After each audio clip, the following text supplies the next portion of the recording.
Սաղ կարդալու է, սովորելու է, այսինքն սովորել ասելու նկատի ունենք արդեն պատկերացնելով, վերահանելու իրար հակասող ցուցմունքներ, վերահանելու նույն անձանց միջև ներողություն, նույն անձի կողմից տրված ենթադրենք տարբեր ցուցմունքներում հակասությունները։ Օրինակ հունիսի 6-ին ասել է մի բան հարցաքննության ընթացքում, օգոստոսին լրացուցիչ հարցաքննության ընթացքում ասել է մի բան, որը հակասում է։ Վերահանելու այդ փաստաթղթերի մեջ, օրինակ, ձեռք բերված կամ հավաքված ապացույցների մեջ ինչ սխալներ կան, ամսաթվային սխալներ կան, ձեռքբերման գործը, ապացույցը հավաքելու process-ում դատավարական ինչ սխալներ, այս ամեն ինչ ինքը անելու է, ինչ ապացույցներ են բացակայում, ավելին ասեմ, այսօր էլ արդեն անում է եւ մոտ ապագայում շատ ավելի արագ կանի, նույնիսկ առաջարկելու է թե այ ինչ հարցեր տալ, ենթադրենք տուժողին կամ վկաներին։ Հոգեբանորեն դու մեկ էլ մի հակարտ ես ընկնում, սկսում ես դու էլ քո կարծիքը իր հետ քննարկել, ոնց որ երկու հոգի կքննարկեն, չէ՞։ Մի բան ասում չես համաձայնում, սկսում ես դու իրան ասել։ Եվ ինքը սովորում է այդ քո ասածից։ Իհարկե որոշ դեպքերում նաև համադրում է, տեսնում է քո ասածը արդյոք ճիշտ էր իր իմացածի հետ, բայց եթե շատ պնդես հավատացեք ընդունելու է ձեր ասածը, որտեղ ինքը մեքենա է մեկը։ Եվ վտանգները հենց տեղից են գալու, որ երբ որ դու սկսեցիր իր հետ շփվել որպես մարդու կամ հոգեբանորեն սկսեցիր իր հետ քննարկումներ, բան, ինքը հետագայում քեզ մեծ վնասներ կարող է հենց այդ քո սովորածրածի արդյունքում։ Ինքը չպիտի իմանա մեր առաջ քաշած հարցը կամ մեր տված նյութերը ում մասին են, ինչի մասին են։ Դա լրացուցիչ դժվարություն է պահանջում։ Իսկով ասել, որ կյանքը հեշտ է։ Ոչ մեկ չի ասել, դժվար է։ Բայց շատ ավելի հեշտ է դու փակես այդ անհատականացնող տվյալները եւ տաս ասես վերլուծի, քան դու ինքդ դնես դրանք սա ինքնուրույն վերլուծես։ Միջևա մենք տենց ենք արել, ինքնուրույն ենք վերլուծել, բայց փոխվել է ժամանակը, մենք ուզենք չուզենք դրա հետ պիտի համահունչ սկսենք գնալ։ Ինչ էիր ասում։ Միանշանակ փաստաբանական գաղտնիքը էթիկայի կանոնադամթում է, բայց նաեւ կարծում եմ, որ կարելի է նայել դիտարկել թե այն տեսանկյունից թե ինչ բնույթի գործես դու մեր բեռնի մեջ։ Օրինակի համար եթե քաղաքական քրեական ինչ-որ այդպես հնչեղային գործը ինչ արժի, բայց եթե ինչ-որ մասնավոր ավելի նեղ գործը, որ պետության պետքը կոպիտ ասած չի այդ գործը։ Կատեգորիկ սխալ է, ինչի, որովհետև փաստաբանական գաղտնիքը չի բաներ ասեմ, փաստաբանական գաղտնիքը չի ճանաչում ոչ հնչեղություն, ոչ ինքը մասնավոր ինչ էլ լինի, դա փաստաբանական գաղտնիք է։ Հնչեղության պետության հետ կապված գործ կլինի, թե մի սովորական մարդու, որը ընդամենը 2000 դրամ է գողացել, եթե դա հանցանք է, հետևաբար նույնն է, այդ էիր ասում։ Չէ, բոլորս գիտենք, որ ապացույցների, օբյեկտիվ ապացույցների կամ լավագույն ապացույցները նրանք ինչն են՝ լուսանկարներ, վիդեո, ձայնագրություն։ Այն ընդհանրապես ոնց է, եւ որ վիդեոն կա, ուրեմն ինքն է, էլի, չէ՞, անձի դեմքը նույնականացվեց, չգիտեմ, գործողությունը նույնականացվեց, բոլոր տեսակի այն ճշտման ենթակա հանգամանքները, որ կան, դե վիդեոն կա, անհերքելի փաստ ապացույց։ Փոխվել է ժողովուրդ ժամանակները։ Հիմա պետք է հարցնել ոչ թե վիդեոն, նույնիսկ պետք չի հարցնել այդ վիդեոն կա թե չկա, այլ ընդհանրապես այդ մարդը այդ ժամանակը տեղ եղել է թե չէ, որ սրա մասին այս վիդեոն կա։ Այս ձևափոխումը կամ այս անցումն է շատ հետաքրքիր ու վտանգավոր բաներ առաջացել։ Էլի եմ ասում, եթե մենք նախկինում տեսնում ենք վիդեոն, ասում ենք, հա դե փաստը կա, վիդեոն կա, լուսանկարը կա, հիմա պիտի քննենք, հասկանանք, փորձենք ապացուցենք, որ այդ վիդեոն որ կա, այդ վիդեոն իրական է թե չէ։ Մեր վրա դրվել է նաև այսպիսի պաշտպանների, փաստաբանների վրա, հետագայում հույս ունեմ նաև վարույթ իրականացնողների, դատախազների, քննիչների վրա կդրվի տենց պարտականություն։ Մենակ հո վիդեոյով չի, այդ վիդեոն ով ասես հիմա կարա սարքի։ Պիտի բերես ու ապացուցես այդ վիդեոն կար թե չկար։ Այս առումով էլ ահռելի փոփոխություն է տեղի ունեցել։ Սա էր նպատակը, որ մենք այս դուք հիմա վաղը ուշքումիտները վաղվա դատախաղն է, մտածում եք, ինչ որ նյութեր եք մեզ ուղարկում, մենք արձագանքում ենք կամ ոչ այնքան ենք արձագանքում, ձեր ուշքումիտքը ուրիշ տեղ է, բայց հիմա խնդրում եք մի ժամ կենտրոնանալ այն տրամաբանությամբ, որ ինչ առօրեական գործունեություններ իրականացնեք, ինչ որ մի արժեքներ կան, որ ինչ որ խորքում միտեղ պետքա դուք դրանց սնեք, դրանց հետ մեկ երկխոսության մեջ մտնեք եւ իմանաք, որ ձեր առօրյան կարող է արդյունավետ լինի միայն այն դեպքում, երբ որ ամուր հենք կա եւ ամուր հենքը նաեւ մեր պատկերացմամբ մեր գործունեության պարագայում իրավապաշտպանության ճիշտ ընկալումն է։ Ուղղակի հիշենք, որ իրավապաշտպանությունը որպես գործունեության ինքնուրույն տեսակ Ռաֆայելները չէ դրա մասին խոսում 20-րդ դարի սկիզբ տարբեր կազմակերպություններ ավելի լայն թափ ստացավ երկրորդ աշխարհամարտից հետո, կոնվենցիաներ, կազմակերպություններ, ավելի ավանդական գործիքակազմ, զեկույցներ եւ այլն, եւ դա այն ժամանակաշրջանն էր, երբ մարդկությունը մեծ հաշվով ավանդական արժեքներից հեռանալու տրենդի մեջ էր։ Բայց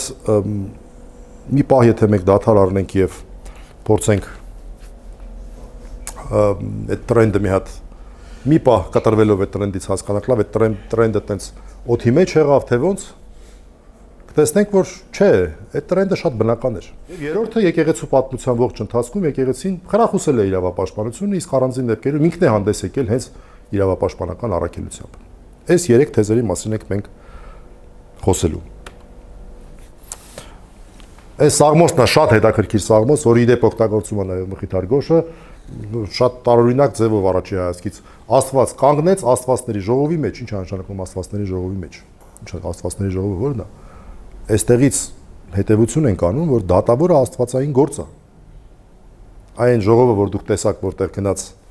Դանիելը ասաց լմյա տարի տեսնենք, այդ ոնց է հարցակնում, հենց այդ ժողովն է, այսինքն Սինեդրիոնն է, որի մասին նաև Հարությունյանն է ասում։ Առանձին դեպքերում քրիստոնյաները օգտվել են հռոմեական իրավունքի պաշտպանությունից։ Օրինակ, ամենահայտնի պատմությունը դա անանուն մատնություններից պաշտպանությունն է, ով իրենց տվեց այդ երաշխիքը, գիտեք։ Ում օրոքա հռոմեական կայսրությունը եղել ամենաընթարցակը։ Ում օրոքա հասել ամենաբարձր չէ, նոր ասք։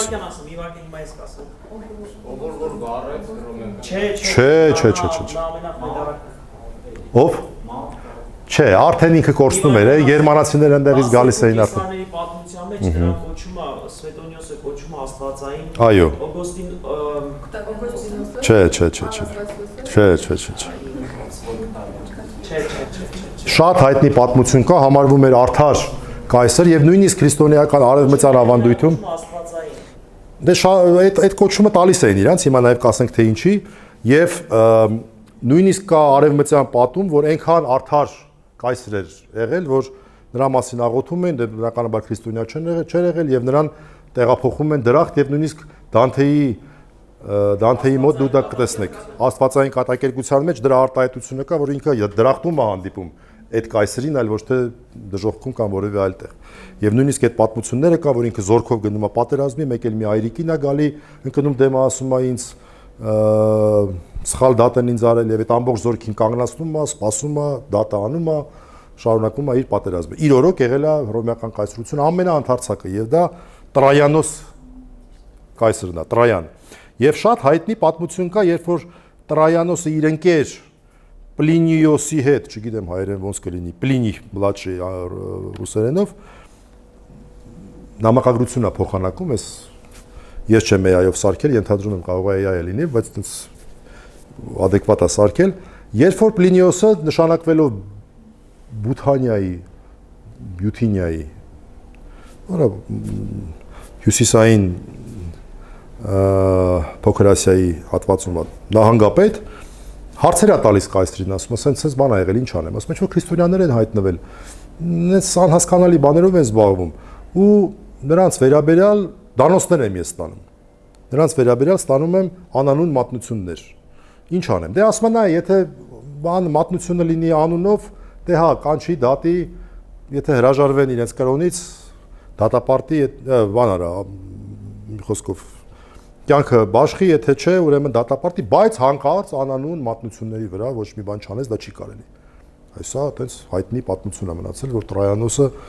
քրիստոնյաներին այդ շրջանում տվեց անանուն մատնությունից պաշտպանվելու իրավունք եւ իհարկե դա մշտապես չէր գործում ժամանակ առ ժամանակ քրիստոնյաների նկատմամբ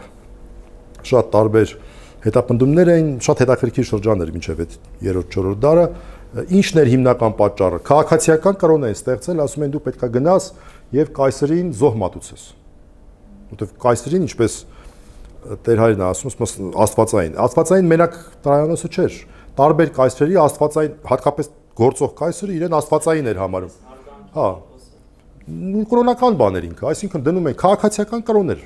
Դնում են արձան եւ այդ արձանի արձանին պետքա զոհ մատուցել, դե քրիստոնյաների, հրեաների կրոնը թույլ չէր տալի դա անել, չէ՞։ Տենց որոշ մարդիկ կաշառում էին նույնիսկ,